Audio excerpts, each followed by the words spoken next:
आज सकाळी सकाळी आमच्या इंजिनियर साहेबांना कामाला लावलं होतं मी, कारण की माझ्या ट्रायपॉडची अवस्था कशी आमच्या रचितनं अशी केली आहे बघा. मी ते चॉकलेट ना लपवून ठेवली होती. वरती चॉकलेट दिसलं तरी की तू तो खात शोधून राहतो, काढलीस म्हणून का मी त्याला? खाली स्टोरेजच्या डब्यात चॉकलेट लपवून ठेवलं होतं. तरी पण त्यांनी शोधून काढलं आणि मला भांडतोय की तू का माझं चॉकलेट लपवून ठेवलं. आणि हे डायरेक्टली तुम्हाला संध्याकाळचं रुटीन शेअर करते. आज मला सांबर बनवायचं होतं, तर इथेच माझी चुकी झाली व्हिडिओच्या नादामध्ये.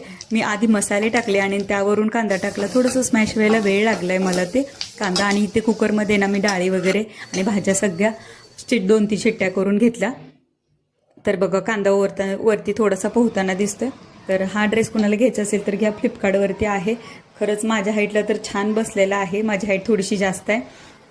माझ्याकडे ना 2 पातेल्यात दूध शिल्लक होतं. म्हटलं चला त्याचं काहीतरी दही वगैरे लावून ठेवावं.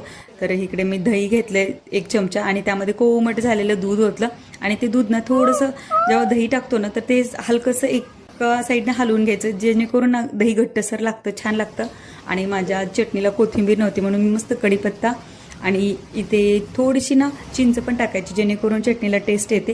थोडीशी हलकीशी ग्राइंड केली की वरून मीठ टाकायचं, जेणेकरून चटणीचा आपल्या कलर ना अजिबात चेंज होत नाही जास्त.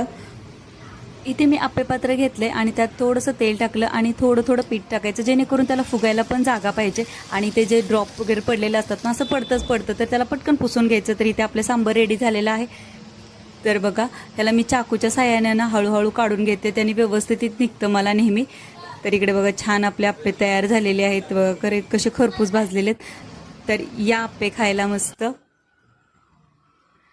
बघा उघडल्यानंतर पण कसे छान अशी जाळी वगैरे पडली आणि मऊ लुसलुशीत मस्त झालेत आपले आप्पे. आणि इकडे रचित आमचा वाट बघतोय कधी आप्पे खायला देते मम्मा. आणि ते पाऊस चालू आहे. तर भेटूया ब्लॉगमध्ये. आणि ब्लॉग कसा वाटला ते प्लीज कमेंट करून सांगा.